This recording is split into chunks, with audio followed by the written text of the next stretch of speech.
The After the Affair podcast with me, Luke Shillings, is here to help you process, decide, and move forward on purpose following infidelity.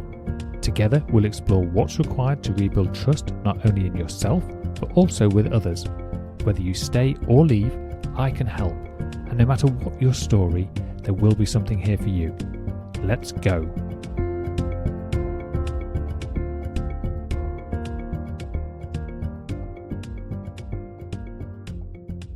Hello and welcome back to the After the Affair podcast. I'm your host, Luke Shillings, and today you're listening to episode number 136. As hard as it can sometimes be to acknowledge, there is no manual for how to recover from betrayal. There's no checklist, there's no straight line, and often when people first come to me, they feel overwhelmed. They feel frozen between pain and uncertainty, often unsure even where to begin. So today, I really want to just offer something very simple, something memorable. I'm not going to make this episode too long. I just want to provide a simple framework that you can come back to when your thoughts are spiraling or your emotions just feel too heavy. You just want to put them down. What I'd like to offer is the ABCs of Infidelity Recovery. That's acceptance, boundaries, and compassion. These are three pillars, each one pretty powerful on its own. And when they're practiced together, they create momentum. They help you move from surviving to truly healing. So let's begin. I want to start by clearing something up. Acceptance does not mean approval, and it doesn't mean giving up. Acceptance means facing reality exactly as it is, without distortion, denial, or delay. It means saying, this happened, not I'm okay with it, not I deserved it, not it's fine, just this is what's true for me right now. Because when you resist reality, when you cling on to how things quote unquote should have been, or constantly try and rewrite the past to maybe protect your pain in some way, you stay stuck. And trust me, I get it. Sometimes resistance feels like control. Like if you just refuse to accept it, maybe you can still fix it. Maybe you can rewind the tape and undo it. But you can't heal from a wound that you won't admit is even there. Acceptance is that moment when you stop arguing with the past and start working with the present. It's where clarity really begins.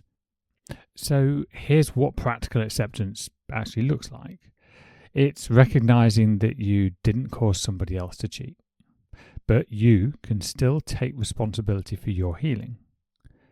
It's acknowledging that your relationship has changed, whether or not it survives. It's letting yourself actually feel the grief, but without rushing to get over it. And if you find yourself thinking, but I don't want this to be true, that's okay. Acceptance doesn't require your permission. It just asks for your honesty. Next up, we have boundaries. Boundaries is the big one. It's the one that seems simple in principle, but is actually quite hard, much more challenging in reality. When betrayal happens, it often reveals where your boundaries were weak, unclear, maybe even non-existent. It's easy to look back and realize that you tolerated things that just didn't sit right. Or perhaps you never fully voiced your needs because you didn't want to seem difficult, you didn't want to upset the other people around you. Or maybe you assumed that your partner would honour what you never clearly defined, like they were mind readers in some way. But of course the truth is, boundaries are not rules for somebody else to follow. They are declarations of what you will do to protect your own emotional well-being. Boundaries are not a punishment. They're about self-respect. They sound like, I feel unsafe or disrespected in a conversation. I will end it and return to it later. Or, if rebuilding trust is the goal, then honesty and transparency must be non-negotiable. Potentially, it could be, if my needs are dismissed repeatedly, I will consider how I show up in this relationship. And boundaries aren't just communicated once, they're lived. They are lived out again and again. They don't even need to be verbalized necessarily. It's how you demonstrate them. It's how you commit to your own boundaries. It's what will you do to protect yourself if somebody else's behavior, somebody else's choices continually put in a place where you're experiencing unnecessary discomfort. They're violating your boundaries. And that's not forcing the other person to change. It's just making it clear what you will do if they don't change. So perhaps you could ask yourself, where do I need to be clearer? Or where have I been waiting for somebody else to kind of honour a need that I've really never directly expressed? And what would it look like to choose boundaries not from a place of fear, but a place of self-respect? And talking of self-respect, this brings us on to C, compassion. Compassion, and let's start where it's hardest, with yourself. Self-compassion isn't weakness. It's not wallowing or letting yourself off the hook. It's courage. It's saying, this hurts. This is messy. But I will not beat myself up for being human. So many people I work with feel guilty for how they're reacting. They say, I should be over this by now. It's like they measure themselves on some scale about how well they're doing compared to how well they think they should be doing. But of course, there is no should be doing. There is no scale. Everybody's journey is different. They all have different bumps in the road, different opportunities, different challenges. They say things like, I should be over this by now. Maybe if I was more confident, they wouldn't have looked elsewhere. I keep spiraling. I just keep spiraling, Luke. What's wrong with me?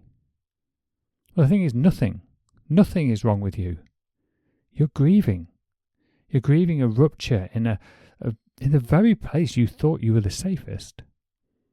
And that pain deserves compassion, not criticism. So how do you practice that self-compassion? Well, you can start by speaking to yourself like you would to a dear friend. Treat yourself like somebody you really care about. You rest when you're tired instead of pushing harder. You stop measuring your healing based on somebody else's timeline.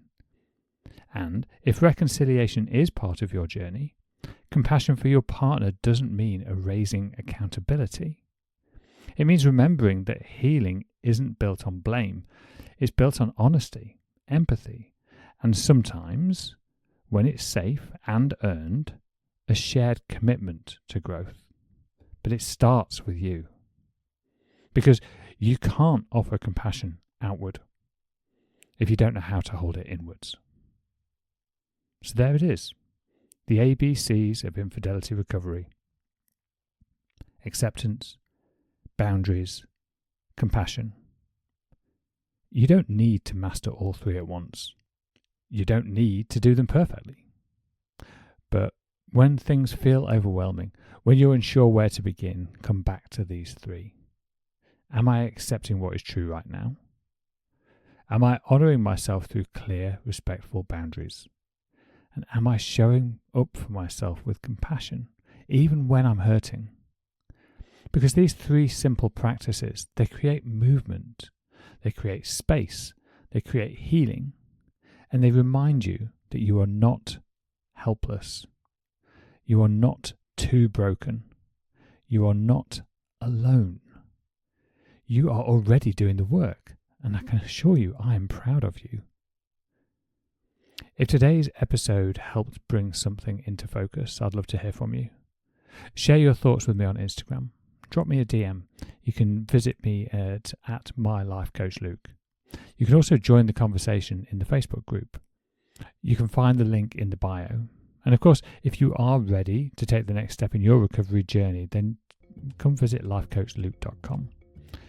Book yourself a discovery call. Let's get on a call. Let's talk. Let's see what the next steps for you look like.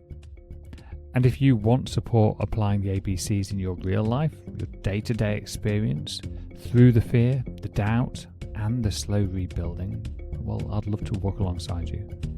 Because you don't have to do this alone, and you don't have to do it perfectly. You just have to keep showing up. I'll speak to you all next week.